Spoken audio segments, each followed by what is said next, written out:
this industry has become so crafty with the way that they use, SEO, search engine optimization, and the way that they market themselves, that it's almost impossible to search help for my teenager without being brought into the troubled teen industry online. But I think that you have some parents who are only wanting the best for their child, and they are desperately seeking help. My negative emotions were affecting everyone around me. They find a website that looks gorgeous. It looks like kids kayaking and singing Kumbaya around a campfire and learning life skills, and the website talks about character building. And then what they find out is that their child was hogtied and restrained by 5 men, or that they had experienced sexual assault at the facility and that they had never actually received treatment from a true therapist. And those parents are outraged that this happened, and they feel that they've been fooled. As horrific as it sounds to, in the middle of the night, be grabbed out of your bed and handcuffed and taken by strangers, parents who advocate for that say there is no other way to do it, no other safe way to keep their children safe. Do you accept that? I don't accept that. I think that it's so important, and this is how I raise my kids, is they have to have autonomy. They're little human beings, just as you and I.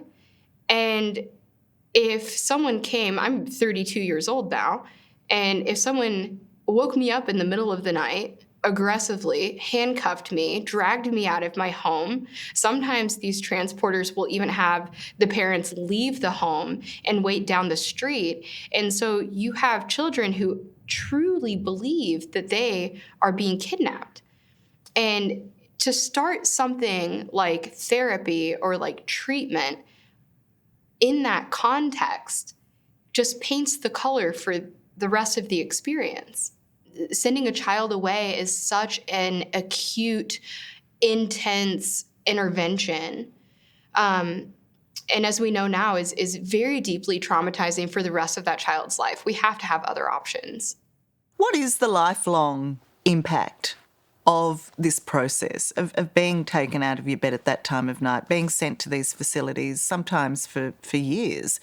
Well, one of the most common things that we see within our survivor community is that most of us are living with complex post-traumatic stress disorder from this.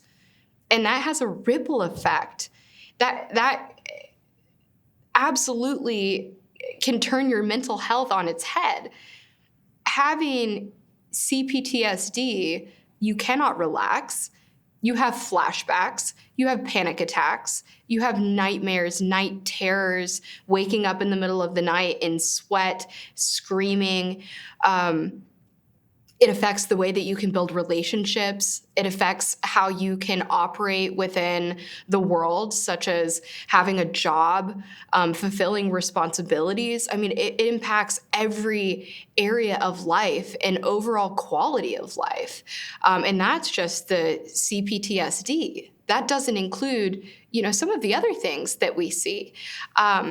Like borderline personality disorder, bipolar disorder, severe depression and anxiety, suicidal ideation, and sometimes even, completing suicide we see within our community. And it is just absolutely creates a ripple effect in these individuals' lives for years. I think we have got to depathologize being a teen. Teenagers are supposed to have an attitude. They're supposed to be cranky. They're supposed to argue with their parents. They're supposed to push back and say no.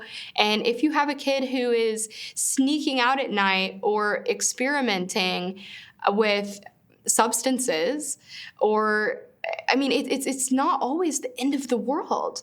And we have got to learn how to be able to bend as parents to keep our kids safe, But to also know that that does not necessarily mean that they're going to end up dead or in jail, which is a line that we hear constantly from this industry. Your child will end up dead, they will end up in jail, and that's not always the case. Hello, I'm Tara Brown. Thanks for watching 60 Minutes Australia. Subscribe to our channel now for brand new stories and exclusive clips every week. And don't miss out on our extra minutes, segments and full episodes of 60 Minutes on 9now.com.au and the 9Now app.